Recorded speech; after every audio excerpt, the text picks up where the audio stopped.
Okay, check, check.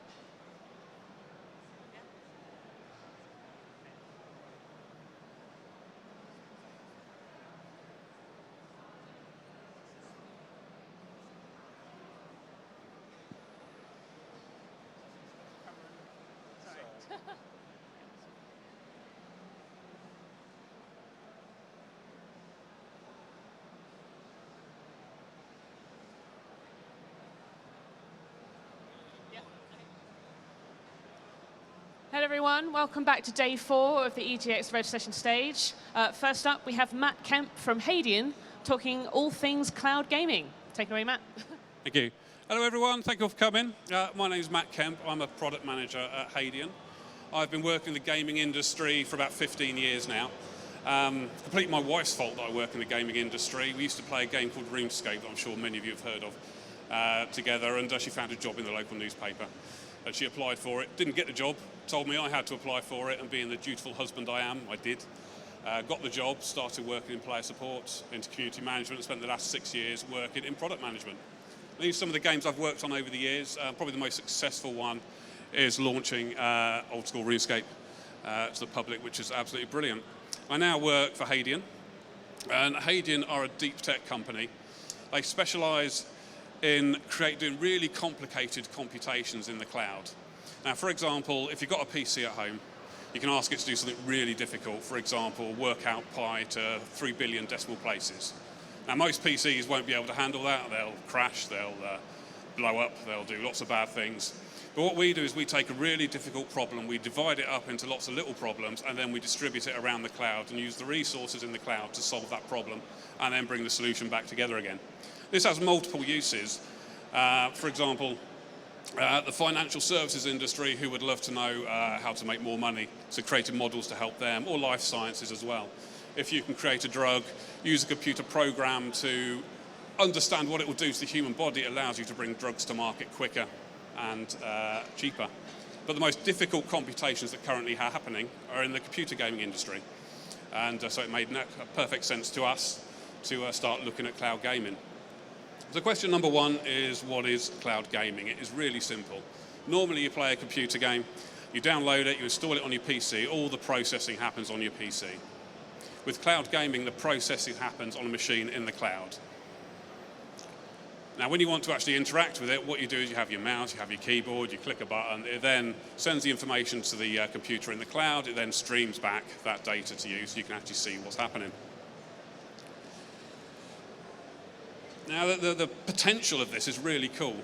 Imagine if you've got Netflix, but without films, you've got computer games. So you have things such as, you can find your games easier. You just type in the game you want to play, you don't have to install it or download it, you just click the play button and start playing.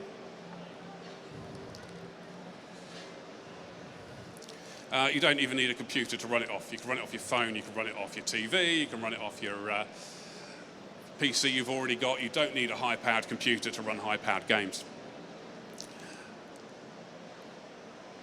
And then just one single monthly cost will actually make it work, give you access to loads of games. And that sounds pretty exciting, and there's loads of other exciting people who find it exciting as well. These are all the people that are currently involved in making cloud gaming work.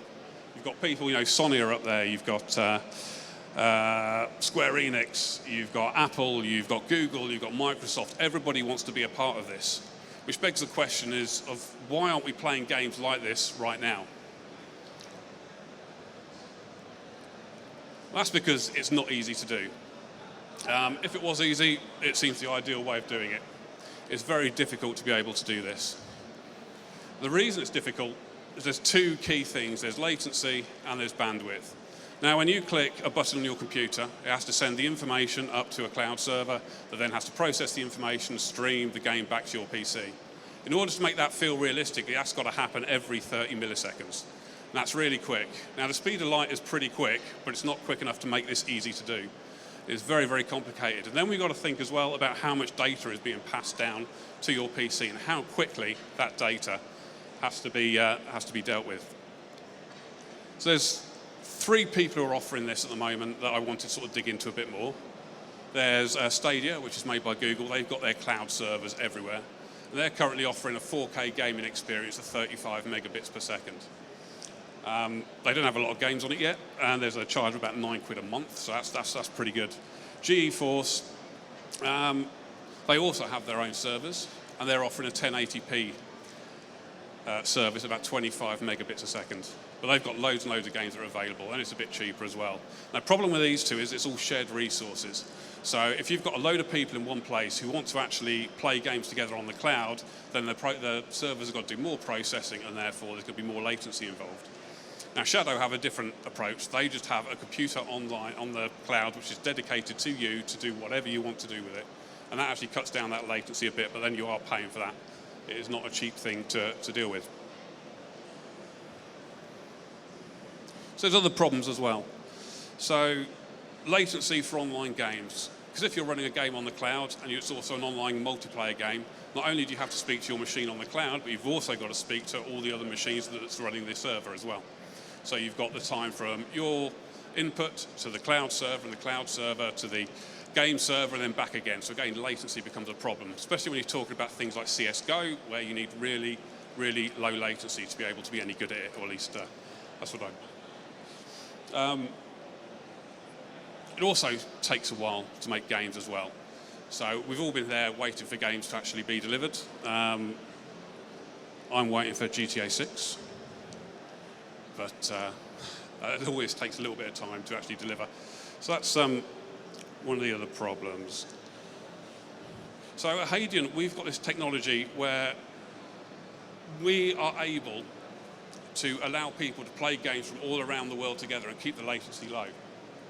So we're able to create a simulation of a game and then allow local servers to actually do all the processing for that game, making sure that the information that we send across is only necessary to keep the latency low. And this gives an added benefit as well, is that we're able to move resources between different servers and allow more processing to be done. And here you can see something in action. I shouldn't check out the green lines you can see here, these are cores which are booting up and booting down depending on how this simulation is running. What the fuck, bro? And as more resources are needed, these cores will boot up and it will find up a new computer in the cloud to be able to do that. So this has the added benefit of, if there are a load of people in one place who want to connect and play this game together, we can just spin up those resources and keep that latency low. As you can see here, it can spin up and it can spin down, which is very exciting to publishers because they don't want to be paying for servers that they're not using.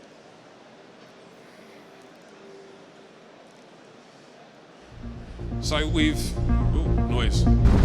done a bit of work with CCP, who make EVE Online. This is a video of some of the work that we've done. I'll tell you a bit about this in a minute.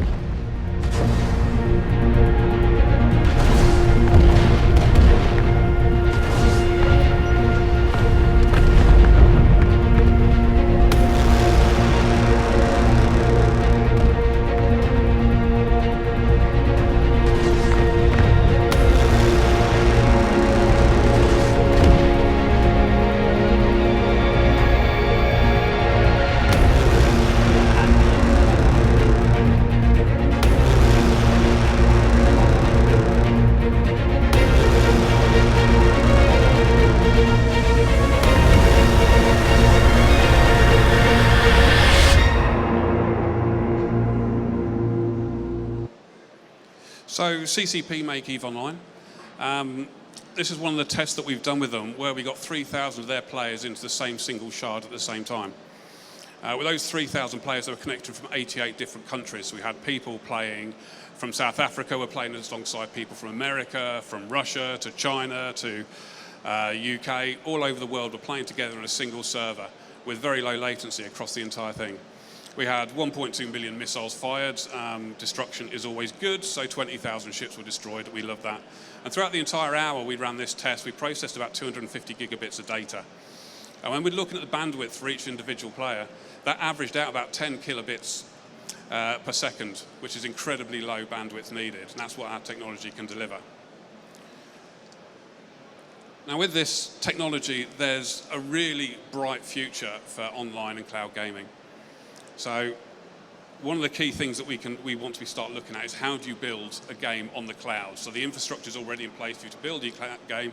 You actually build it on your cloud, which gives you the benefits of actually being able to do your appeal test quicker, being able to do your mass testings. We've all played a game where the first 100,000 people into the game falls apart. All through distributed game engine technology that we're working on. But what's really exciting for me is the new game design that this brings along as well. I mean, I've been a gamer since 1986 when my dad bought back his first Spectrum, and that's far too many years to remember these days. But this technology, by de-restricting the issues that the internet has with game creation, we can then start turning the whole power of the internet to actually create new games. We can create endless game world creation so that the games can just go on forever and ever and ever. And we can create one-click new creatures. So imagine you put in a whole bunch of data about what sort of creature you want, and it genetically evolves this creature into something brand new. So every creature you find is something that's never been seen before, and doing this all automatically while playing the game. Alongside structures and habitats evolution as well, we know an awful lot about how cities are built. We should be using that technology to do that, and then we can take it to the super big step, and the more and more we understand about how the universe is created, we can put that into models as well and start automatically creating universes for people to be a part of. It doesn't just end with game worlds either. It's also fidelity, so how accurate is what you're looking at. The more resources you can pour in, the better graphical fidelity you can get. Does it look realistic? Can we get it more realistic? We'll be able to do that. And with physics as well. When we've all shot a gun at a wall and seen half a wall fall away, that doesn't happen in real life. Well, I'm assuming not. I've never shot a gun at a wall. But have it happen realistically and properly, so that it actually feels like you're in a proper world playing a proper game. And my favourite, which is, I'm a big Total War fan. And I love having my tens of thousands of players fighting each other. I want to turn that into millions, tens of millions, hundreds of millions of people fighting across the world so that you can actually have a proper, realistic version of what's going on. And all this is possible through cloud gaming, through using the resource of the cloud to actually deliver the games that we want to be playing. And that's very exciting to me. Thank you very much.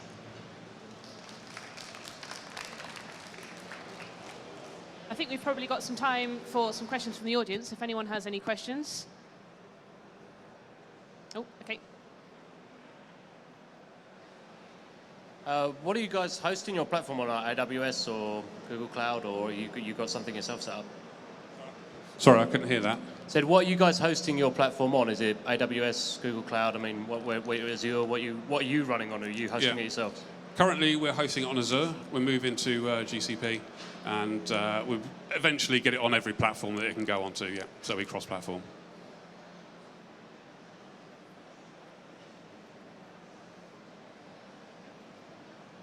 Hi there.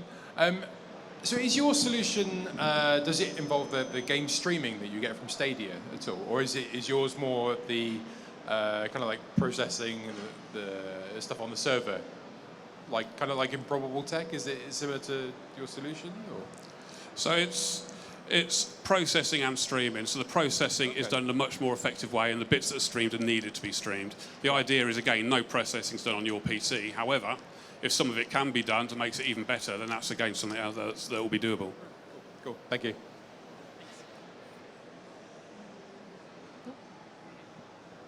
Hiya.